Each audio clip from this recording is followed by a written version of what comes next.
Obrigado. Vamos agora ao depoimento do réu Augusto Heleno Ribeiro Pereira. Peço que ele e seu advogado, Dr. Matheus Milanês, se dirijam aqui à mesa principal.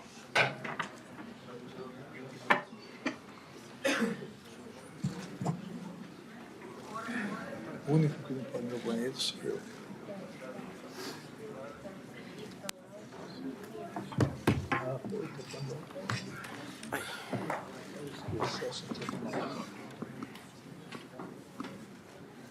Funcionando?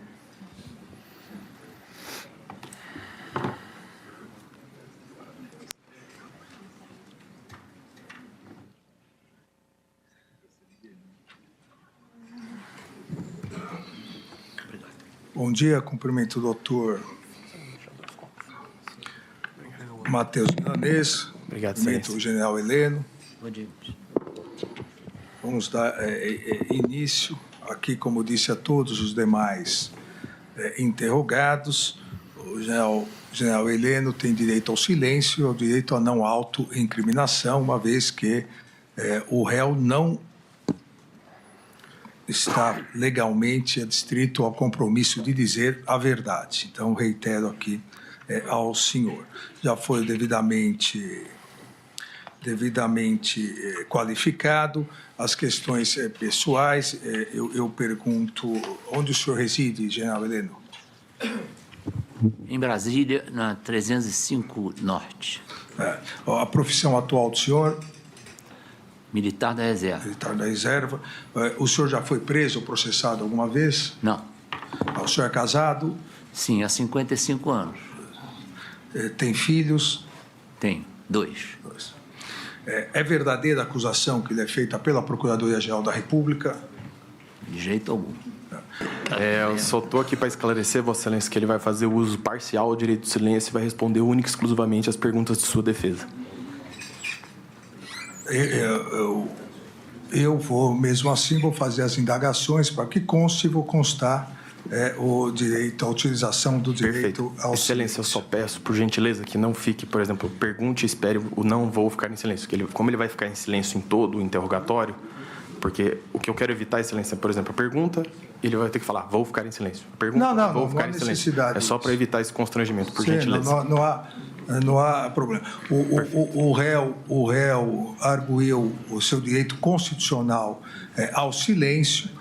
Ele somente irá responder às perguntas da sua defesa. O juiz relator, para constar na audiência, fará as perguntas na sequência, somente para que conste. Então, a primeira pergunta seria se o senhor participou da live em 29/7/2021 e se concordava com a questão das urnas, com a falta de segurança nas urnas eletrônicas, com lapso na transparência da contagem de votos. Também a questão se o interrogado, juntamente com o réu Alexandre Ramagem, que era diretor da BIM e, consequentemente, subordinado ao GSI, ao Gabinete de Segurança Institucional, se utilizou da BIM, utilizou dos serviços da BIM na construção e direcionamento de mensagens inverídicas que difundissem em larga escala o discurso que à época fora construído sobre a ilegitimidade das eleições e das urnas eletrônicas. Também aqui se indaga o que o interrogado teria a dizer sobre a agenda com o timbre da Caixa Econômica Federal, a agenda que foi apreendida em sua casa. E na agenda há o registro de diretrizes estratégicas que incluíam, entre aspas, estabelecer um discurso sobre urnas eletrônicas e votações. É válido continuar a criticar a urna eletrônica, fecha aspas, anotado na agenda apreendida na casa do réu general Heleno. Também frases como, entre aspas, fraudes pré-programadas, também, entre aspas, mecanismo usado para fraudar, também, entre aspas, escritório vende algoritmos a indicar a intenção de sustentar narrativa de fraude eleitoral. Também aqui, no relatório de análise da urna eletrônica, que apresentava diversos argumentos que deveriam ser levados em conta para incentivar esse discurso sobre a fraude das urnas eletrônicas. O réu seria indagado se teria algo a dizer sobre isso. Uma outra questão importante é que seria dada a oportunidade de esclarecimentos sobre a coação da Polícia Federal. O réu teria elaborado ou planejado uma coordenação, um plano para que a Polícia Federal deixasse de cumprir ordens judiciais, ou seja, teria indicado que seria necessário a Advocacia Geral da União editar pareceres com força normativa vinculante que possibilitasse a Polícia Federal deixar de cumprir as ordens do Supremo Tribunal Federal. Essa mensagem consta em manuscrito do próprio réu general Heleno. Ainda a questão seria colocada, como já foi, a questão da instrumentalização da BIM, em virtude de anotações pessoais encontradas, inclusive com, abre aspas, Vicente Cândido, ex-deputado PT, é o novo Vacari, a BIM está de olho nele, fecha aspas, e ainda, abre aspas, PF preparando uma sacanagem grande, fecha aspas. Outra indagação importante que seria feito para constar nos autos sobre a reunião ministerial do dia 5 de julho de 2022, onde o réu estaria presente. O réu se pronunciou, revelando a estrutura da BIM, seria indagado se houve orientação do presidente da República para a utilização da BIM. E também seria indagado sobre a troca o diálogo entre o réu, general Heleno, e o réu, ex-presidente Jair Messias Bolsonaro, em que o general Heleno é interrompido pelo presidente, dizendo que aquele assunto deveria ser conversado em particular, para que não poderia ser conversado em público, porque tudo vaza, teria dito o ex-presidente. Também seria indagado sobre o conhecimento do réu de um arquivo denominado HD 2022A.doc, encontrado, apreendido entre os arquivos do general Mário Fernandes, no qual se planejava a instituição de um gabinete, após a decretação do golpe, se planejava a instituição de um gabinete de gestão institucional para gerenciar a crise, com o intuito de assessoramento do então presidente Bolsonaro após a ruptura. E, à época, nesse documento, consta o réu Augusto Heleno como chefe desse suposto gabinete de crise.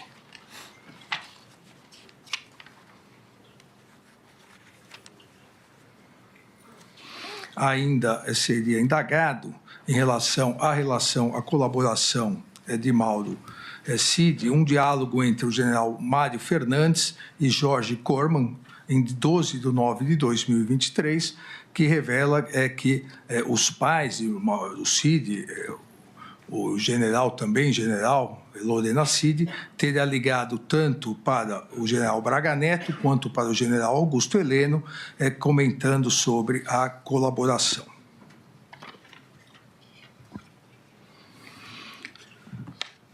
Igualmente, seria indagado sobre a mensagem de Mário Fernandes de apoio aos manifestantes em 8 de janeiro.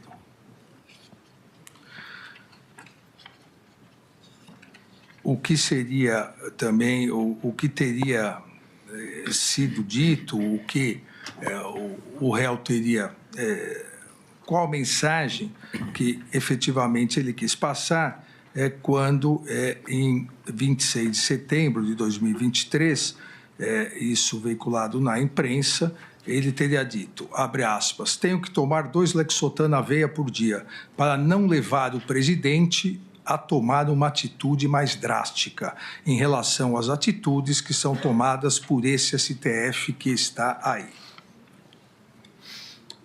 Também o que foi dito pelo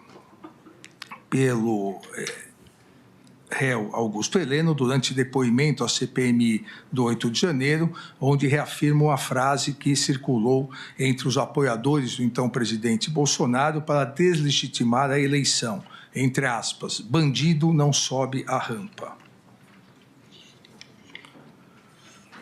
Também, da mesma forma, seria indagado em relação ao general Heleno, uma questão importantíssima que foi trazida pelo depoimento do brigadeiro Batista Júnior, depoimento realizado dia 21 de maio em juízo, onde o então comandante da Força Aérea Brasileira diz que se encontrou com o general Heleno no dia 16 de dezembro de 2022, numa formatura no ITA, que o filho do general Heleno estaria se formou, neto, ele disse filho, neto do general Heleno, se formou no ITA em 16 de dezembro de 2022. E após a cerimônia de formatura, mas antes da festa de formatura, o general Heleno teria pedido uma, entre aspas, segundo o depoente, o ex-comandante Batista Júnior, teria pedido uma carona para voltar para Brasília, porque o comandante Batista Júnior iria voltar a Brasília. No que foi indagado, qual seria essa urgência para retornar, que não ficaria na festa de formatura, disse o comandante filho, agora o doutor advogado esclarece, neto. Na verdade, ele mesmo depois consertou neto. Eu perguntei para ele, diz o comandante Batista Júnior, o senhor ponderou com o presidente Bolsonaro que seu neto está formando, que sua esposa está aqui, que tem o baile hoje à noite? Ele falou sim, e eu achei até muito grave. Logicamente que o senhor irá comigo no avião, mas aquilo me deixou muito preocupado, certamente pelo que eu tinha vivido no dia 14. E antes, no dia 14, a reunião que ocorrera. Falei, general, eu nunca conversei com o senhor sobre um assunto. Eu acho que está na hora de nós termos uma conversa. Pedi para os seguranças limparem uma sala lá na biblioteca do ITA, fui só eu e ele e falei, não é normal o senhor ter que sair no meio da formatura para ir, não sei que reunião de emergência será amanhã, sábado, dia 17 de dezembro. Mas no clima que o Brasil está, eu preciso dizer um negócio para o senhor. Eu e a Força Aérea, por unanimidade do alto comando da Aeronáutica, não vamos apoiar qualquer ruptura nesse país. Se alguém for bancar isso, saiba quais as consequências que pode haver. Ele estranhou a firmeza, acho que eu falei, mas eu e ele temos uma relação de muito tempo.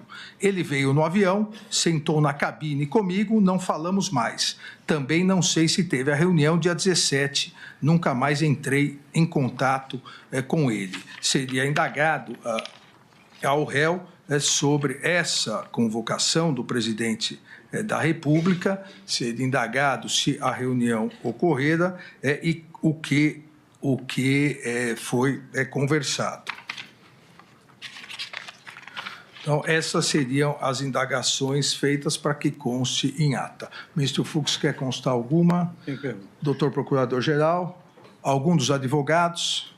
Então, eu passo a palavra ao doutor Milanês para que indague ao seu cliente. Perfeito, excelência. Muito grato. Ministro, posso fazer a pergunta direto? O senhor prefere que seja Vossa Excelência? Okay. Por meio do juiz. Sim, senhor. Não, sem problema. Vai parecer meio óbvio, mas eu vou ter que começar pelo óbvio, Excelência. O senhor fique tranquilo. Muito obrigado. General Heleno, qual era o cargo que o senhor ocupava durante o governo Bolsonaro? Por favor, pode responder. Eu era ministro de Estado, chefe do Gabinete de Segurança Institucional. O senhor tem como nos dizer quais eram as atribuições do seu cargo? Tinha várias atribuições, mas eu considerava duas como as mais relevantes. Assessorar o presidente da República quanto à segurança institucional do país e participar do preparo e execução das viagens do presidente da República, seja no Brasil, seja no exterior. Perfeito. Aqui agora, entrando um pouco mais na denúncia do Procurador-Geral da República, no momento da reunião, né, a PGR fala dessa reunião ministerial do dia 5 de julho de 2022. O senhor se recorda dela? Sim. Perfeito. Nessa mesma reunião, o senhor disse que iria conversar com o então diretor-geral adjunto da ABIN, Vitor Carneiro, para que fosse realizado o acompanhamento das campanhas políticas na eleição presidencial de 2022. Isso está correto? Qual data, doutor? Desculpe. A reunião ministerial é de 5 de julho. Essa reunião ministerial. Isso. Pois não. O que eu me referi, por favor, general Heleno. Eu realmente conversei com o Vitor, que era, à época, o diretor interino da ABIN, para que fosse realizado um acompanhamento das campanhas presidenciais para a eleição do presidente da República, para não evitar que acontecesse o que já tinha acontecido com o presidente Bolsonaro, aquela facada em Juiz de Fora. Então, eu considerava muito importante que houvesse uma colaboração entre todos os órgãos que tratavam de segurança nas diferentes cidades do Brasil, para que aquilo não voltasse a acontecer. Não é um acontecimento comum no Brasil, então eu não gostaria que aquilo voltasse a acontecer. Perfeito. O senhor sabe me dizer se havia algum tipo de planejamento estratégico à época para realizar esse acompanhamento? Sim, esse planejamento estratégico existia desde 1919 e era um trabalho conjunto entre TRE, as polícias militares, a Polícia Rodoviária Federal e a Polícia Federal. Sempre correu de forma límpida, cristalina, e a gente queria continuar a se ocorrer. Perfeito. Então, eu posso dizer que quando o senhor fala, né, quando o senhor está dizendo, abro aspas, nós vamos montar um esquema para acompanhar o que os dois lados estão fazendo. Eu posso me referir que esse planejamento estratégico seria sobre essa fala? Sim, exatamente. Era colocar no papel o que nós pensávamos sobre esse planejamento estratégico. Tá. Então, esse projeto estratégico, esse planejamento estratégico, tinha por fim fazer o acompanhamento desse processo eleitoral? Sim. Pronto. Num outro momento na fala do senhor, o senhor diz o seguinte, abro aspas, porque muita gente se conhece nesse meio. Se houver qualquer acusação de infiltração desse elemento da BIM em qualquer lugar, quando o presidente lhe corta. O senhor saberia explicar o que o senhor quis dizer com essa fala?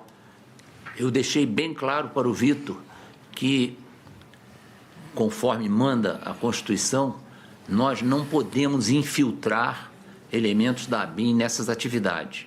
Eles iam vinculados à ABIN, normalmente os que já estavam nessas cidades, e não havia a intenção de mascarar esse procedimento, porque não era uma infiltração de agentes. Perfeito. Então, com isso eu posso concluir que, por exemplo, seria impossível realizar a infiltração de agentes, tecnicamente falando. Pode ser até que, tecnicamente, podia se conseguir, mas com um prazo bem maior, que é um prazo que é utilizado, como a gente vê nessas reportagens do jornal, o prazo para infiltração é muito grande. Então, não havia tempo para fazer infiltração.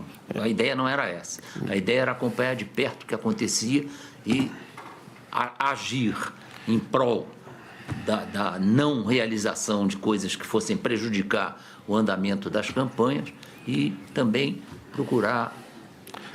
Mas o senhor acabou de falar que constitucionalmente não se pode realizar infiltração. E, tecnicamente, também não é possível que se realize as infiltrações. Nós temos até uma testemunha no processo que afirma que é impossível, tecnicamente, um oficial da BIM de longa data, falar que é possível a infiltração. Então, o que eu pergunto para o senhor é, no seu conhecimento, é possível ou não realizar a infiltração de agente da BIM hoje? Não, a curto prazo, não. A infiltração é uma atividade dificílima para acontecer, é preciso muito preparo para que isso aconteça e hoje nós temos exemplos no mundo inteiro de sistemas de inteligência que se valem da infiltração, mas no Brasil essa atuação é proibida. Perfeito. O senhor sabe informar se esse planejamento estratégico, nesse grupo, produzia algum tipo de relatório que era disseminado para outros órgãos? Sim, eram os relintes, o relatório de inteligência, que eram distribuídos para todas as agências do SISBIM. O SISBIM tem mais de 40 membros, era distribuído aos componentes do SISBIM e tratava exatamente dessa proteção da fonte. O senhor sabe dizer se, por exemplo, o TREs ou mesmo o TSE recebiam cópias desses relatórios? Sim, claro. Perfeito. O ministro, que já presidiu o TSE, sabe desse relatório. Perfeito. Mais à frente, general, até para clarificar as perguntas que o ministro iria fazer, o senhor diz a seguinte fala, e aqui abro aspas: não vai ter revisão do VAR. Então, o que tiver que ser feito, tem que ser feito antes das eleições. Se tiver que dar soco na mesa, é antes das eleições. Se tiver que virar a mesa, é antes das eleições, e fecho aspas. O senhor poderia esclarecer esse ponto? Essas duas palavras são usadas normalmente quando nós queremos caracterizar que precisa uma ação imediata, né? Não é nada que envolva urnas eletrônicas, é uma ideia transmitida na reunião ministerial, onde estava o presidente da República presidindo essa reunião, e eu fiz questão de dizer que me preocupava a situação que nós estávamos vivendo politicamente e que nós precisávamos agir antes que isso aí trouxesse maiores problemas para o sucesso das eleições. Ok. Então, quando o senhor fala virada de mesa e soco na mesa, o senhor está querendo dizer em sentido literal ou no sentido figurado? Não, sentido figurado, lógico. Pronto. Então, quando o senhor fala essas expressões, em algum momento o senhor quis dar a entender algum tipo de ação contrária à Constituição ou ao Estado Democrático de Direito? Não, de maneira nenhuma. Isso aí era uma ação dentro. É importante que o presidente Bolsonaro colocou que ia jogar dentro das 4 linhas. E eu segui isso aí religiosamente em todo o tempo que estive na presidência. Perfeito. Com relação a essa questão do não vai ter VAR, o senhor acredita que seria possível reverter o resultado das eleições após elas terem ocorrido? Não, isso aí é quase impossível. Perfeito. O senhor sabe informar, porventura, se à época já tinha saído um relatório do Ministério da Defesa sobre a confiabilidade e segurança das urnas? Não, esse relatório ia sair, eu estava aguardando ansiosamente que isso acontecesse. Era um trabalho difícil, não é uma coisa fácil, e eu esperava a conclusão desse grupo que foi organizado pelo Ministério da Defesa para verificar o grau de credibilidade da urna eletrônica. Perfeito. Mais à frente, nessa mesma reunião, o senhor fala o seguinte, aqui abro aspas novamente: eu acho que as coisas têm que ser feitas antes das eleições, e vai chegar a um ponto que nós não vamos poder mais falar. Nós vamos ter que agir. Agir contra determinadas instituições e contra determinadas pessoas. Isso, para mim, é muito claro, fecho aspas. O senhor conseguiria explicar essa frase? Agir contra talvez seja um termo pesado. O importante era que houvesse ações que garantissem o desenrolar das eleições. Ações que impedissem bloqueios nas estradas, caminhões colocados em lugar indevido, gente que ia para a porta das sessões eleitorais para causar uma situação desagradável. Então, isso tudo precisava ser pensado e precisava se agir.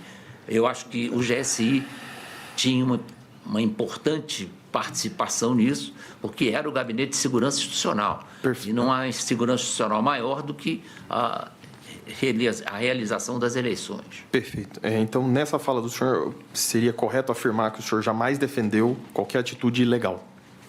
Realmente não havia oportunidade. O próprio presidente, com a declaração dele, cortou essa possibilidade. Não, mas, general, vamos lá, só para deixar claro. O senhor, na sua fala, quis dar a entender para ser realizada alguma ação ilegal? Sim ou não? Não, lógico que não. Perfeito. Sobre essa reunião, houve algum tipo de, vamos assim dizer, desdobramento ou missão que o senhor teria passado ao Gabinete de Segurança Institucional? Não, o gabinete já tinha as suas missões perfeitamente definidas. Não, o senhor já falou que já havia o planejamento estratégico. Sim, já havia esse planejamento, existia. O que eu indago para o senhor é o seguinte: dessa reunião, dessas discussões que foram levantadas, dessas várias falas e até da fala do senhor, algo disso foi encaminhado pelo senhor ao Gabinete de Segurança Institucional ou algum dos seus subordinados? Não, essas decisões de cunho político, elas paravam ali entre eu e meus assessores mais próximos. Era uma conversa aberta e eu nunca levei assuntos políticos.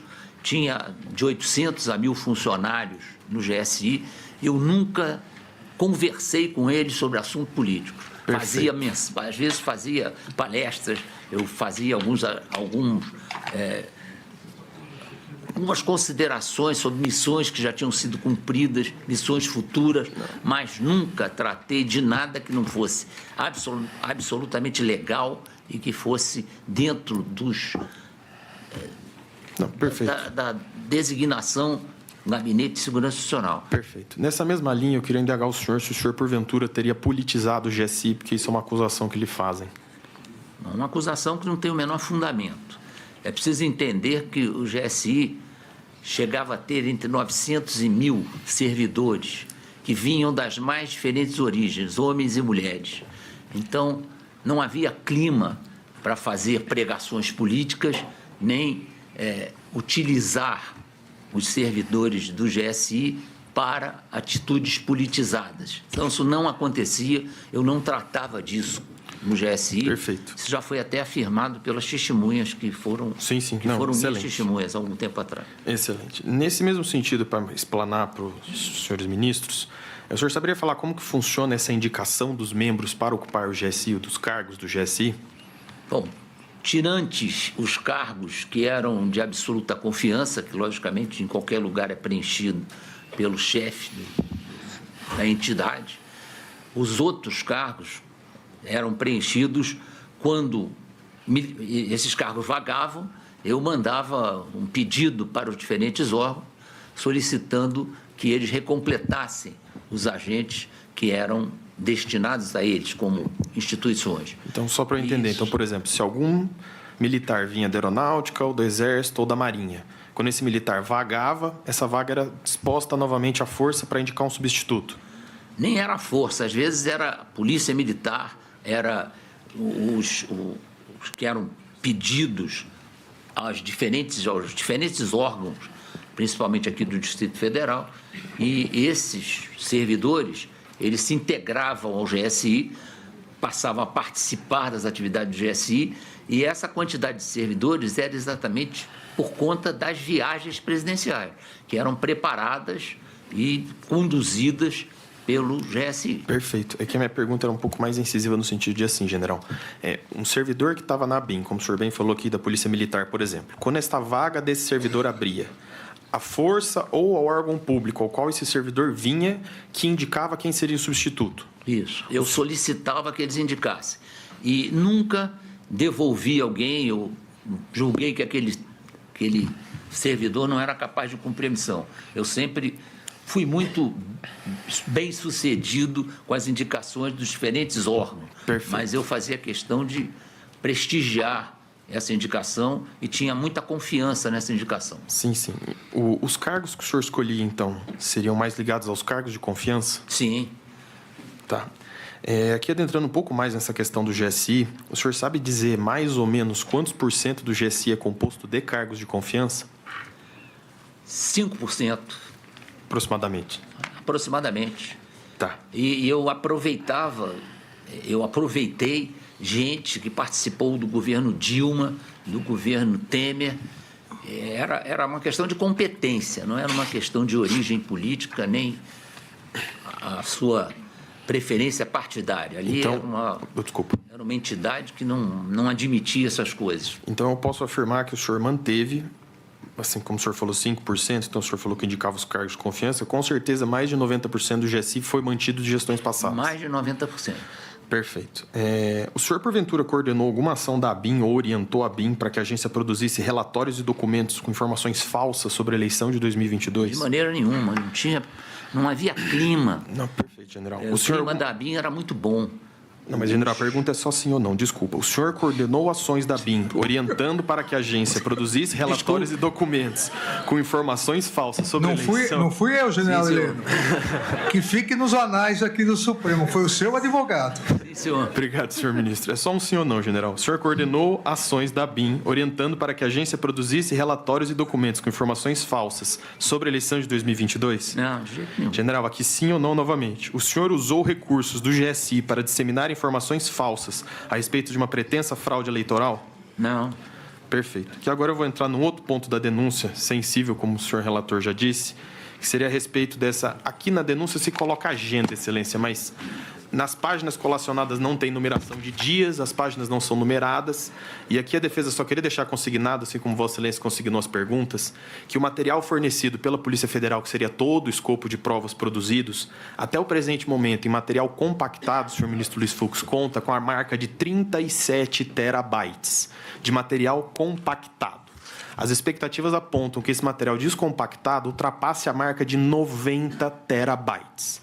Eu acho que eu nunca vi na minha vida um material tão grande. Então, só para deixar claro que essa defesa não conseguiu localizar dentro do material. A defesa não está falando que não foi fornecido. A defesa está falando que foi impossível localizar a página da agenda, ou a íntegra da agenda, ou a reprografia da agenda que o seja.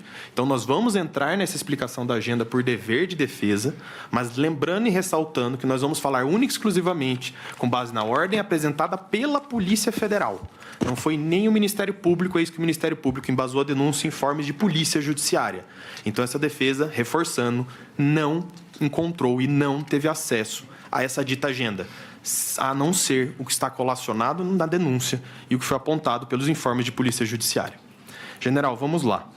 O Ministério Público aponta e a Polícia Federal que seria uma caderneta golpista. O senhor sabe dizer para a gente o que seria? Aqui eu vou chamar de agenda, mas só para facilitar, mas não é uma agenda. O senhor saberia explicar para nós o que seria essa agenda? Era uma agenda que eu utilizava frequentemente, estava na minha mão quase sempre, e onde eu anotava as coisas que eram do meu interesse. E era um documento particular, secreto, que não vinculava os assuntos que estavam escritos nessa agenda e que não apresentava nada que pudesse levar ao julgamento de que essa agenda era como é que diz aí? Caderneta golpista. Caderneta golpista. Isso Perfeito. Aí, a minha curiosidade é a seguinte, general. Então, o senhor carregava consigo um material para realizar anotações, nesse caso, uma caderneta? Sim, claro. Sim, perfeito. O senhor tem ideia, ou conseguiria mais ou menos dar uma ideia para a gente, desde quando o senhor poderia ter aquela agenda? Acredito que foi antes do início do governo do presidente Bolsonaro. Era uma agenda que eu já levava para reuniões antes do início do governo Bolsonaro. E continuei a levar. Tá. A Procuradoria da República alega em alguns momentos que essa agenda teria como se fosse um manual do golpe. Tal agenda tinha esse propósito, essa caderneta golpista, vamos assim dizer? De jeito algum. Tá, perfeito. O senhor já disse aqui, mas só para reforçar, o conteúdo dessa agenda chegou a ser compartilhado com alguém? Não, essa agenda era pessoal. Perfeito. Mais à frente... Muito reservado. Sim, sim. Mais à frente nessa agenda, e aqui até esclarecendo uma das perguntas que seria do senhor ministro relator, o senhor coloca diretriz, seria reunião de diretrizes estratégicas. O senhor conseguiria falar mais ou menos do que se trata essas anotações sobre o que seria essa reunião de diretrizes estratégicas? Obrigado.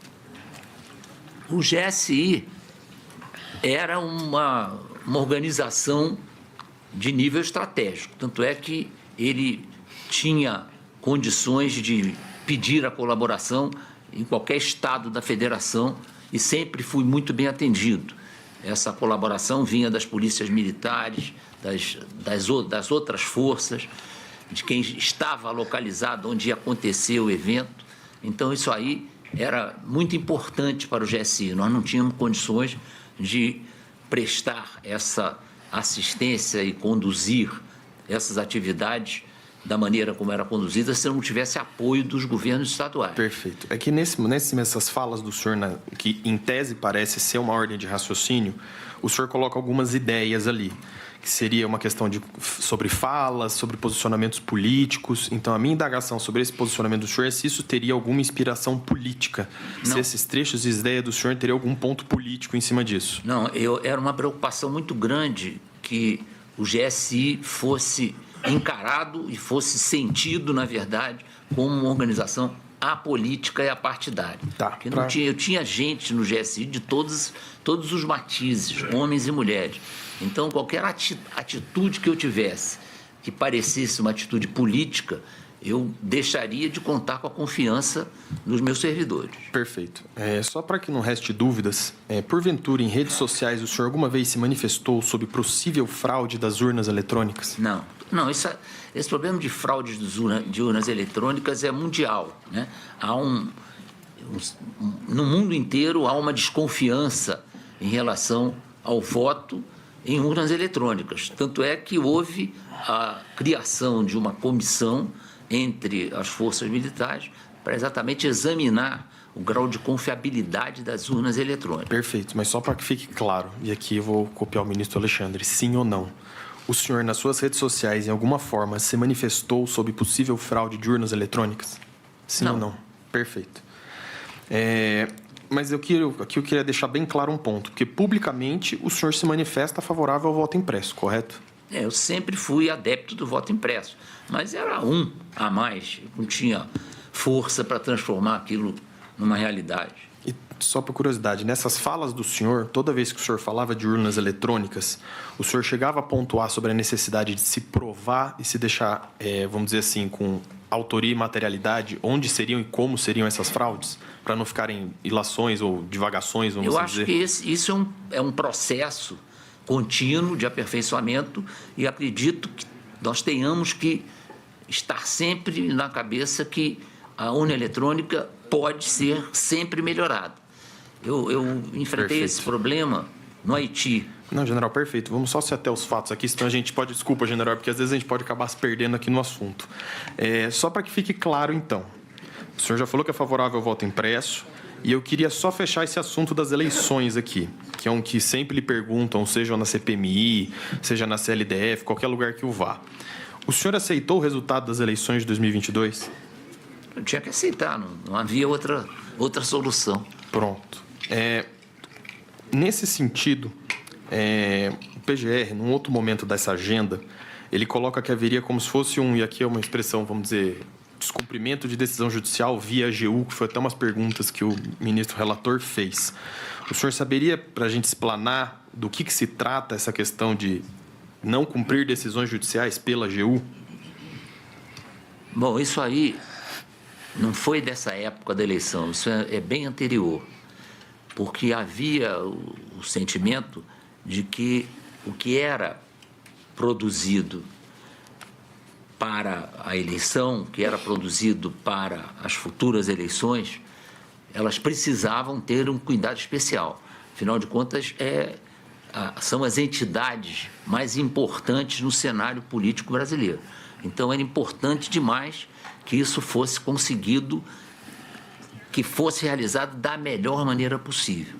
Então, por isso, eu faço referências sempre a esse tipo de isenção nessa história de eleições. A eleição tem que ser isenta, tem que ser absolutamente confiável e isso é uma luta permanente no mundo inteiro. Perfeito. É que esse momento da agenda, o senhor fala de utilização, seria, né, supostamente, não cumprir decisões judiciais pela AGU. O senhor saberia o senhor saberia nos informar, por exemplo, se havia uma certa tensão entre o governo federal e o Poder Judiciário ao longo do governo Bolsonaro? Houve uma certa necessidade de apararem as arestas, porque o que se sentia é que os governos, os agentes políticos não estavam preparados para criar esse tipo de posição para salvar a situação do Brasil de uma decisão que não atendia o que se buscava em termos de equilíbrio. Então, isso aconteceu realmente. Perfeito. Houve reuniões, para tratar desse assunto e era um assunto fundamental. Nessa questão da AGU, assim, é porque o que acontece? O senhor já falou que não se trata do final, mas sim do começo do governo. Eu indago isso e perguntei a respeito da questão do Poder Judiciário com o Poder Executivo por conta dessa tensão que havia e por conta de, à época, as reportagens e mídias afins, e até um recente uma reportagem da Folha, apontar que houve uma disparada de decisões judiciais contra o governo federal, em específico no governo Bolsonaro. Então, a minha indagação é se essa discussão da agenda toda teria algo a ver com esse tipo de situação. Sim. O que acontecia é que havia partidos contrários ao governo Bolsonaro que não tinham efetivo suficiente para impedir que os apoiadores do governo fizessem vigorar o seu pretexto, suas intenções. Quando o senhor fala minoritário, o senhor quer dizer com relação ao quê? Congresso Nacional, Câmara Legislativa, só para ficar claro? A quantidade de votos que eles dispunham para barrar ou para fazer acontecer alguma coisa no Congresso Nacional não era suficiente. Então, eles corriam atrás da máquina. Usavam todas as possibilidades para fazer vigorar o seu entendimento sobre alguma coisa. Perfeito. E eles fizeram isso ao longo, principalmente, dos 2 primeiros anos do governo Bolsonaro. Então, qualquer coisa era motivo para que esses partidos entrassem com uma ação, o Poder Judiciário aprovasse a ação e derrubasse a atitude do governo Bolsonaro. O governo Bolsonaro foi muito prejudicado por esse tipo de atitude. Perfeito. Então... E aí era preciso que a Advocacia Geral da União reunisse meios para se contrapor a esse tipo de acontecimentos que estavam praticamente impedindo uma série de ações do governo. Perfeito. E num dado momento da agenda, a respeito disso, existe um trecho que eu ressalto que o senhor escreve sempre sob o prisma constitucional. Então, todas as indagações do senhor, essas ideias que o senhor escrevia, eram sempre sob o prisma do direito constitucional, ou seja, sempre com base na Constituição, correto? Sim. Era o lema do governo, agir dentro das 4 linhas. Significava seguir a Constituição. Não, perfeito. Ainda sobre essa questão, um pouco mais à frente, a PGR alega que o senhor teria ajudado a estruturar um discurso de desinformação, ou seja, o senhor teria participado de todo esse intercrimes aí da questão de tentativa de descredibilização do sistema eleitoral, com o intuito de desmoralizar o processo democrático para determinado grupo se manter no poder. Então, a minha pergunta é a seguinte, general. O senhor, de alguma forma, contribuiu, escrita ou verbal, para essa alegada narrativa de desinformação? Não. Eu não tinha nem tempo para fazer isso. Perfeito. Outro trecho da denúncia, como o ministro bem colocou, fala sobre o encontro do senhor com o então comandante da Aeronáutica, Batista Júnior, no ITA. O senhor se recorda desse encontro, né, no dia 16 de dezembro de 2022? Sim, me recordo perfeitamente. Eu estava na formatura, o senhor ministro já citou o fato. Eu estava na formatura do meu neto, no ITA, e recebi uma ligação do presidente pedindo que eu retornasse a Brasília. Eu não tinha passagem de volta que desse tempo de chegar a Brasília no dia 17. Aí conversei com o brigadeiro Batista Júnior se eu poderia voltar no avião junto com ele. Eu, durante todo o meu tempo no GSI, eu nunca usei avião da FAB para nada, né? Eu usava avião da FAB naquilo que era para transportar o presidente da República. Então, eu pedi uma carona ao brigadeiro para que eu voltasse com ele e chegasse a tempo de atender a pretensão do presidente que eu estivesse aqui dia 17. Perfeito. E ele conversou comigo. Ele me levou para uma sala reservada e conversou comigo uma coisa que ele achava que eu já devia ter conversado. Aí me explanou algumas coisas, ele diz, tem uma declaração dele, que está num outro documento, que eu já não lembro qual é, dizendo que ele ficou atônito, porque eu realmente não sabia de nada. Ele ficou atônito com o meu desconhecimento do que estava acontecendo. Na verdade, ele alega que o senhor teria ficado atônito com as palavras dele, né? Seria mais nesse sentido. Eu fiquei atônito exatamente por isso. O senhor sabe eu não tinha conhecimento de nada. Sim. O senhor sabe dizer se essa reunião do dia 17 realmente aconteceu? Não, acabou não acontecendo. Eu cheguei a ir ao Palácio, Eu fui ao Palácio, me apresentei a ele, e ele não falou nada. Mas essa reunião não ocorreu? Não, a reunião não ocorreu. Perfeito. Agora eu vou entrar num outro ponto, general, a respeito da relação do senhor com o delegado Ramagem aqui. Porque no outro texto da denúncia, a PGR aponta que o senhor e o ex-diretor-geral da ABIN teriam utilizado a ABIN para algum tipo de fim escuso. Isso ocorreu? De maneira nenhuma. Isso era absolutamente vedado, até pela natureza dos servidores da ABIN.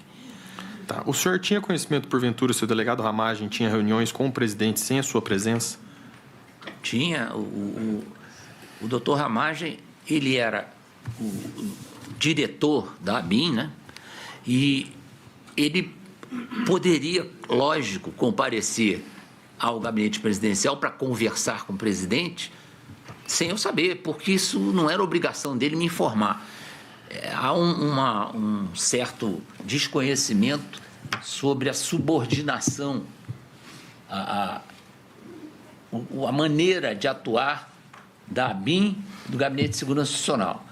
A ABIN não é subordinada ao Gabinete de Segurança Institucional. Ela tem ligação com o gabinete, mas ela não é subordinada. Eu não posso dar ordens à ABIN. Aliás, são cerca de 40 órgãos que formam o Sistema Brasileiro de Inteligência. Eu às vezes não recebo informação durante 6 meses, né? Que cada agência tem liberdade de agir dentro do seu escopo de atuação. Não. E, principalmente, a ABIN tem coisas que o diretor da ABIN é chamado ou toma a iniciativa de tratar com o presidente. Perfeito. O senhor achava isso normal, essa história dele falar diretamente com o presidente? Não, absolutamente normal. Isso faz parte da história da maioria das entidades que lidam com inteligência no mundo. Perfeito. General, agora a gente vai entrar num outro ponto, só para deixar claro que se levanta muito essa questão, mas a gente vai elucidar que seria essa transição do governo Bolsonaro para o novo governo Lula, né? O senhor participou dessa transição do GSI do governo Bolsonaro para o governo Lula?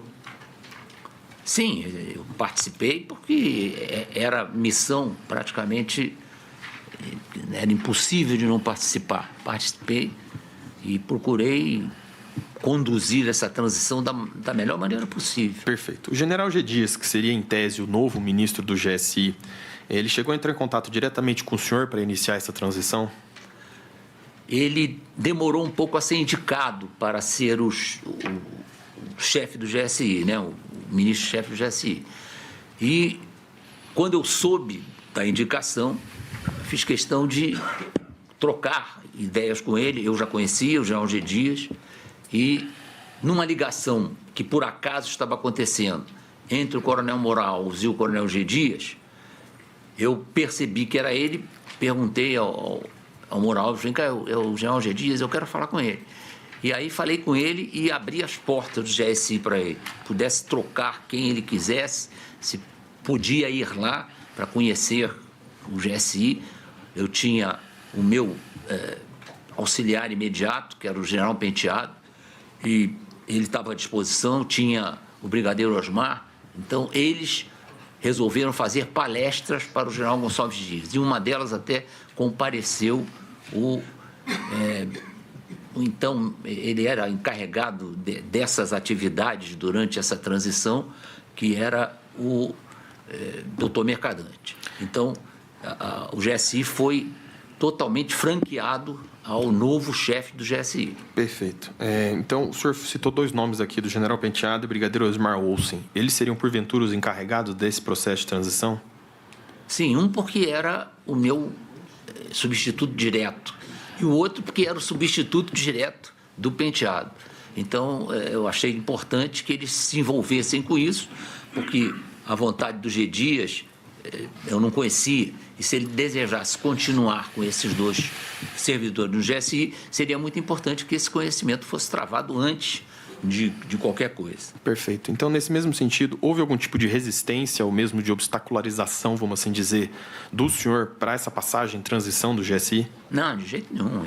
Eu até procurei fazer da melhor maneira possível, porque eu sabia o quanto era complicado o GSI. As missões do GSI não são missões fáceis, e eu achava importante que o futuro chefe do GSI tomasse conhecimento dessas dificuldades.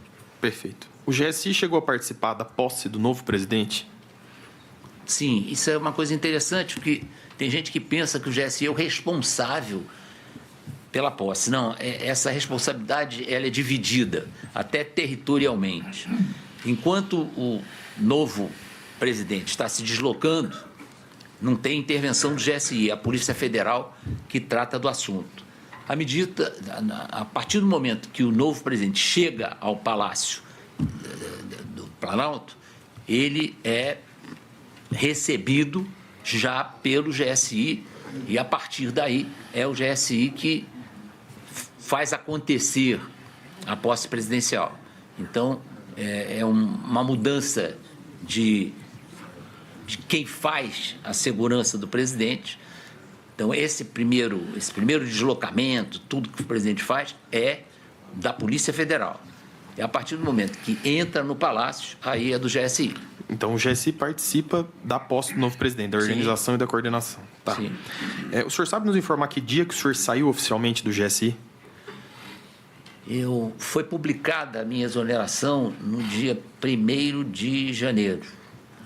E eu já estava afastado em termo, porque à meia-noite do dia 31 de janeiro, eu deixei de ser o chefe do GSI. Perfeito. O senhor sabe me informar quais outros membros do GSI que saíram junto com o senhor? Aqueles que eu tinha levado de minha confiança, eles tomaram a iniciativa de pedir a sua exoneração, isso aconteceu, e isso foi substituído com o tempo, né? Eles foram substituídos por homens de confiança, primeiro do general Gonçalves Dias, depois do general que foi designado chefe do GSI. Sim, mas eu posso dizer, então, que aqui já entrando num outro ponto, né? No dia 8 de janeiro de 2023, tanto o senhor quanto as pessoas que ocupavam os cargos de confiança mais próximos do senhor já não estavam mais no GSI? Não, esses de mais proximidade comigo, alguns permaneceram, porque eram muito importantes para caracterizar e ajudar essa transição. Outros já tinham pedido exoneração, porque não eram servidores com tanta importância para o dia a dia do GSI e que haviam já deixado as suas funções por desejo próprio. Perfeito, mas esses que se mantiveram foram com conhecimento e anuência do general G. Dias, que era o novo ministro. Claro. Perfeito. Vamos lá, já que a gente tocou nessa questão do dia 8 de janeiro, onde o senhor estava no dia 8 de janeiro de 2023? Em casa. O senhor sabe nos dizer como que tomou conhecimento dessa situação? Pela televisão. Tá. Vamos lá. Aqui eu vou trabalhar um pouco em cima do que se deu em cima do 8 de janeiro e dos informes e tudo que nós temos. Então, aqui eu vou tentar sintetizar um pouco do muito que tem. Considerando essa experiência do senhor, né, com relação ao planejamento e execução da cerimônia de posse do presidente, que ocorreu em segurança e sem nenhum incidente registrado, o senhor chegou a ser consultado ou informado por qualquer autoridade sobre a chegada de 100 ônibus a Brasília com aproximadamente 3 mil manifestantes na primeira semana de 2023? Não, eu soube disso pela imprensa e estranhei profundamente, porque, afinal de contas, essa quantidade de ônibus era para ter provocado alguma reação. Aqui só mais para a gente ser mais sintético, general. O senhor teve algum contato, por exemplo, por WhatsApp, e-mail, celular, com esses manifestantes antes, durante ou depois dos acontecimentos da praça? Não. Nesse sentido ainda, do senhor como responsável pela segurança ali presidencial, né, na questão do GSI, o senhor chegou a ser consultado ou informado sobre alguma autorização de deslocamento escoltado de manifestantes do SMU até a Praça dos Três Poderes? Não. O senhor teve algum contato com alguma autoridade na noite do dia 8 de janeiro sobre como ocorreriam as prisões dos manifestantes no dia 9? Não, eu estava totalmente afastado. Eu tinha encerrado o meu ciclo no GSI. Perfeito. Em alguma oportunidade, após o dia 9 de janeiro, o senhor compareceu ao Colmeia ou à Papuda para visitar os manifestantes presos? Não. O senhor, porventura, teve algum amigo ou conhecido que chegou a ser preso ou julgado pelos atos do dia 8? É bem capaz de ter havido, mas eu não me lembro de nenhum contato. Afinal de contas, eles estavam presos e eu não tinha como participar dessa situação. Mas o senhor chegou a visitar essas pessoas ou não? Falar com não. Perfeito. O senhor sabe me dizer, então, se o senhor tem alguma relação com esses atos do dia 8? Nenhuma, não tenho Ok. nada. Aqui um ponto um pouco mais sensível, mais relacionado ao governo em si. O senhor saberia nos dizer se, porventura, o senhor sentiu um afastamento do presidente do meio do mandato para o final com relação ao senhor? Isso aí está sendo um pouco deturpado aí. Não houve um afastamento meu do presidente. O que acontece é que o presidente, a partir da sua filiação ao Partido Liberal, ele passou a ter uma frequência de muita gente no seu gabinete. Eu recebia o presidente diariamente na chegada dele ao Palácio e o acompanhava até o gabinete.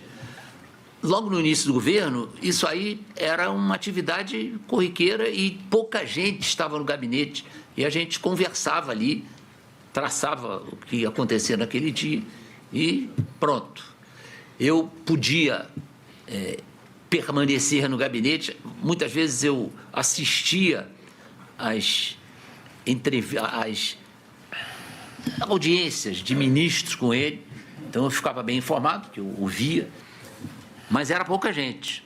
Depois da filiação do presidente ao Partido Liberal, quando eu subia com ele no elevador, que nós chegávamos ao gabinete, tinha um monte de gente. Então, eu falava, bom, estou fora, né? Vou sair. Saía e ia para o meu gabinete. Mas eu tinha acesso assegurado ao gabinete presidencial. Se eu precisasse ir, eu não precisava ligar para o ajudante de ordens, olha, eu vou aí. Não, eu ia e o gabinete me era franqueado. Né? Então, perfeito. O meu ponto aqui é mais... não tinha problema nenhum para ir ao gabinete. Eu não me afastei do presidente. Era uma nova situação política onde eu, claro, eu tinha que sentir que a situação era um pouquinho diferente, era muita gente que ia lá falar com o presidente e eu não tinha necessidade de estar lá o tempo que eu ficava inicialmente. Perfeito. A minha indagação é só se houve uma diminuição de frequência do senhor no gabinete presidencial, por exemplo. É essa que é a minha indagação básica. Sim. Pronto. General, adentrando num outro ponto aqui do dito punhal verde e amarelo, como foi muito bem trazido aqui, o senhor tinha conhecimento desse plano? Não, de jeito nenhum. O senhor chegou a ouvir falar desse plano? Não. Bom, alguém porventura abordou o senhor a respeito desse plano? E aqui eu estou perguntando porque em documentos encontrados, como o ministro bem disse, há uma indagação, vamos dizer assim, uma colocação de que o senhor seria chefe de um gabinete de crise ou transição, com o nome ali, exatamente eu não me recordo. Alguém chegou a entrar em contato com o senhor para falar desse plano e apontar que o senhor seria esse suposto chefe de gabinete de transição? Não, eu fui tomar conhecimento da existência desse gabinete de transição quando já estava no jornal, né? Eu não, em nenhum momento, eu fui informado dessa minha nova atribuição, chefe do gabinete de transição. Então, eu não sabia onde era o gabinete, não sabia do que se tratava e quando eu li, eu imaginei que isso aí era difícil de fazer. Mas né? Só então, para ficar claro, então... Eu não sabia da existência desse gabinete de transição. E o senhor nunca participou de nenhuma reunião onde esse tema foi abordado? Não. Nenhum militar conversou, abordou o senhor para falar sobre esse tema? Não. Perfeito. Eu até sinto que a minha distância para alguns militares que estariam nesse suposto golpe era grande. Então, os afastava porque... General, aqui o ponto é só provar se o senhor tinha conhecimento ou não desse plano. Não. O senhor não tinha. O senhor participou de alguma reunião desse plano? Nunca me apresentaram, não. Perfeito. Nunca me apresentaram É esse o ponto. plano. Só queria saber se o senhor teve algum envolvimento ou não, e essa é a resposta que eu precisava. General, mudando um pouco de assunto aqui, como o ministro também já trouxe, relacionado aos acampamentos. O senhor alguma vez esteve no acampamento em frente ao QG do Exército? Não. Porventura, o senhor incentivou ou determinou que algum servidor do GSI comparecesse ao acampamento? Não. O senhor sabe nos informar se, porventura, algum membro do GSI compareceu nesse acampamento? Teve um membro do GSI que foi ao acampamento, falou algumas coisas que não deveria ter falado, chegou ao meu conhecimento, ele foi afastado, foi devolvido para a sua força e o problema ficou resolvido dessa maneira. E ficou como um exemplo para aqueles que tivessem vontade de ir no acampamento para comer churrasco, sei lá. Perfeito. Sobre os Não acontecimentos... tinha incentivado de jeito nenhum isso. Não, perfeito. Sobre os acontecimentos do dia 12 de dezembro, que seria aquele dito quebra-quebra no Brasília Shopping, e o 24 de dezembro, que é aquele atentado à suposta bomba lá, aquela bomba que houve no aeroporto, como que o senhor tomou conhecimento desses fatos? Estava fora da alçada do Gabinete de Segurança Institucional. Eu também tomei conhecimento por jornais da televisão que noticiaram e apresentaram até vídeos e tudo mostrando até a invasão, a tentativa de invasão do prédio da Polícia Federal, ônibus pendurado, mas eu não tinha conhecimento disso, estava fora da alçada do GSI. Perfeito. E aqui, para finalizar, general, no sentido do sim ou não, seguindo a vertente do ministro, o senhor chegou a ter conhecimento ou acesso a qualquer minuta que falava sobre golpe? Não. O senhor chegou a ter conhecimento ou acesso a qualquer decreto que determinava a prisão do ministro Alexandre de Moraes e a instituição de um estado de exceção? Não. Alguma vez o senhor foi consultado ou mesmo procurado para auxiliar a elaboração de algum documento voltado a essa imposição de estado de exceção? Não. O senhor chegou a conclamar ou mesmo chamar algum militar ou civil a participar ou não respeitar do estado das eleições? Não. O senhor participou das reuniões do Palácio do Planalto, no Ministério da Defesa, com os comandantes de força, onde foi abordada essa questão das minutas que a PGR traz? Não. O senhor chegou a participar de alguma reunião ou encontro no qual foi abordado, eu sei que essa pergunta parece repetitiva, Excelência, mas é só para fechar, é a última. O senhor participou de alguma reunião ou encontro no qual foi abordado ou apresentado algo a respeito do punhal verde e amarelo, ou mesmo algum plano de eliminação de alguma autoridade? Não. Estou satisfeito, Excelência. Obrigado. Agradeço ao doutor Matheus Milanês, também ao general Augusto Heleno. Podem voltar ao local. Nós vamos encerrar os interrogatórios nesse período da manhã, suspendo a audiência. São 12h30, nós retomaremos às 14h30. Então, às